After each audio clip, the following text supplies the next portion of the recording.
the apparent perpetrator got up off the straw, hacked a few more times, and then laid back down.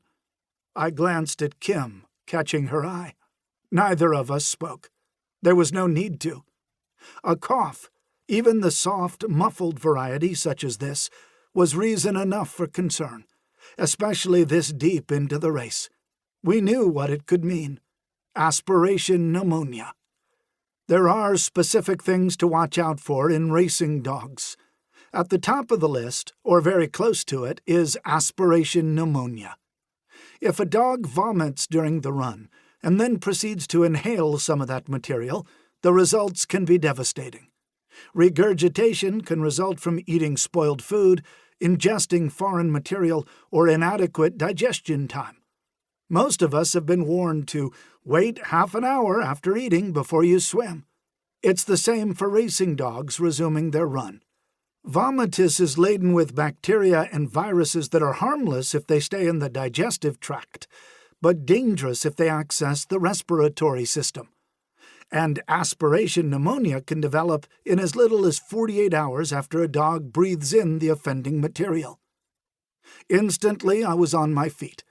I grabbed my stethoscope and hurried over to the dog, Kim trailing closely behind. Our patient was asleep again, outstretched, with her arms in front of her.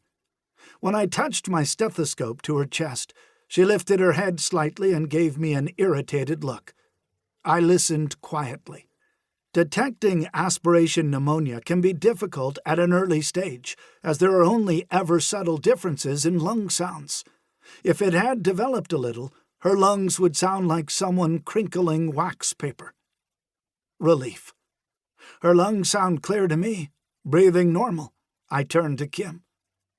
A veteran of the Iditarod, Kim had a much deeper knowledge at the time of sled dog medicine, so I stood back to let her listen. After several moments, she looked at me and shook her head. She hadn't heard anything alarming either. We checked the dog's breathing again. It was neither too fast nor too shallow. If this were aspiration pneumonia, the dog would be visibly sicker, perhaps even running a fever. But her temperature was textbook. She gently sniffed my hand, and realizing that I had no treats to offer her, laid her head down again.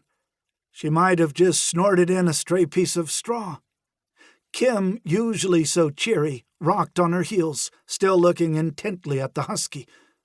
It could be early pneumonia. In truth, it could have been anything, including a reflex following an especially cold breath of air. I wondered whether the dog was fit to resume racing, and, in equal measure, all this because of a cough? Anyone who has owned a dog knows that they sometimes cough, and that it's usually nothing serious. She just inhaled some dust, I suggested. She's not coughed since her initial bout. Her physical exam checks out. She's back asleep and looks just fine.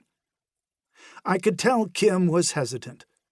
We began to make our way back to our bales, discussing it as we walked, and I'd almost convinced her that it was nothing to worry about, when another dog, far behind the first dog, started coughing. This cough was much louder, and he didn't simply lay down when he was done. He kept hacking until he expelled a large glob of sputum. My chest fell. One dog coughing could be a singular event. 2 dogs coughing was a pattern. I had been wrong. Obviously, we had more than a piece of dusty straw to reckon with. By the time we got back to where the dogs were resting, a 3rd dog and then a 4th were coughing. We worked our way around the whole team. None of them appeared sick. They all had normal temperatures. They readily ate the salmon snacks we offered.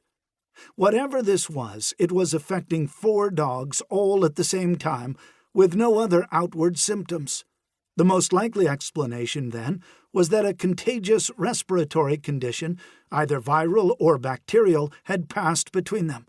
They might have developed symptoms at the same time, but we knew they hadn't suddenly caught this. With respiratory diseases of this kind, there's always a latency period. Others on the team would be infected.